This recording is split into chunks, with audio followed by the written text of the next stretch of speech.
condenser principle of operation, just so you know a little bit more about how it works. So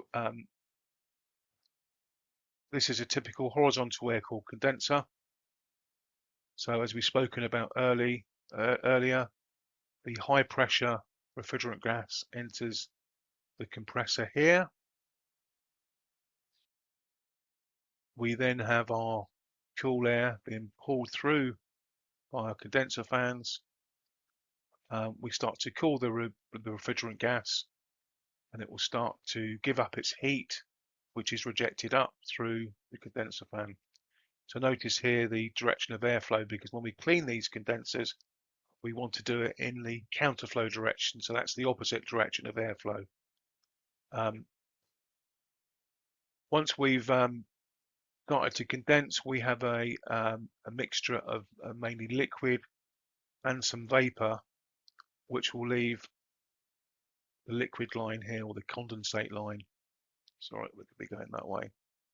So that's the principle of operation for air-cooled condenser. So just recapping, the temperature of the liquid refrigerant that leaves the condenser will be close to the condensing temperature, and that will be higher than the ambient temperature. So any heat from the liquid that we can lose, that we can transfer through the pipework, which will further cool the liquid, is good. It's useful. So we want to lose that heat. We want the liquid to be as cold as possible. And for this reason, insulation is not required on the liquid line, unless it's going through a building that doesn't want any heat. Remember, the aim is to get a full bore of liquid to the expansion valve, and that liquid refrigerant should be as cold as possible. So flash gas describes a process when the liquid refrigerant and the liquid line, so that's between the condenser outlet and the expansion valve, changes state. So it flashes from a liquid to a gas. And flash gas is extremely bad for efficiency. It provides unstable conditions for the expansion valve and for the compressor. And there's an IOR bulletin on subcooling. So in many refrigeration systems, there's a sight glass, and that's installed in the liquid line, and that can give us indicate that we have flash gas.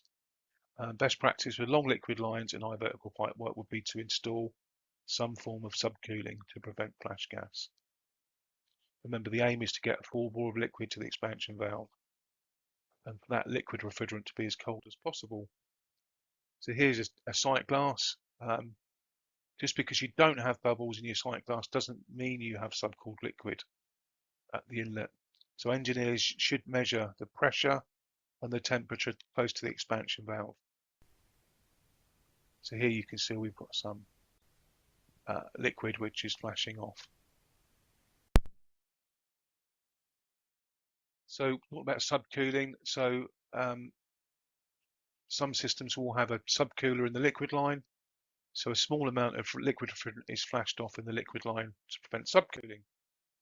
Here's an example here. Here's the expansion valve. This is our liquid line, and we're cooling this part of the section of the pipework. And you can see here that the pipework, the liquid line, has been insulated. That's because it's obviously colder, and we want to keep it as cold as possible. So that's a subcooling of the liquid line. In some systems, medium and low temperature systems, they use a suction line heat exchanger. This is a simple cross-flow device with our suction gas coming back to the compressor, and that the liquid line will run through that like a coil, and it will cool the liquid line. So the returning cool gas, suction gas, will cool the warm liquid line. Some systems use an economizer, so a small amount of liquid refrigerant is used to cool the liquid line, and the cool vapor, which is suction gas, is directed back into the compressor's eco port. This increases refrigeration capacity and efficiency. This is the compressor. This is a Bitzer compressor. It's marked up eco. So this will be the suction line coming back from your subcooling circuit. and that will increase the mass flow of the refrigerant gas, cool the gas down, which is good. Another method to improve, overcome flash gas, and Nick Frausen will be covering this, is a small hermetically sealed pump. So it's called liquid pressure application, and it's designed to increase the pressure between the condenser and the expansion valve. And although the pump uses a small amount of energy, it provides good liquid to the expansion valve. So on applications which have got high liquid lines or long liquid lines, the LPA pump can be very useful. So here we have our liquid coming from the condenser. Condenser's above the unit here. This is a top in, bottom out horizontal receiver.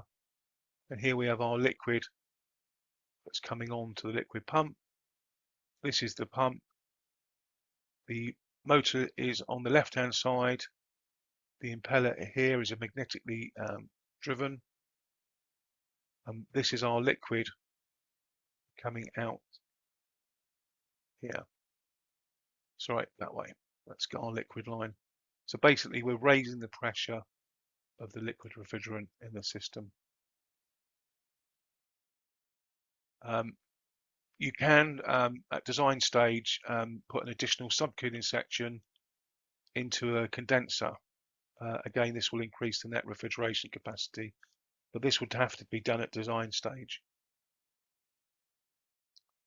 Yeah, so we've got coming up in September, we've got another IOR Masterclass, which will be going into this subject in more detail.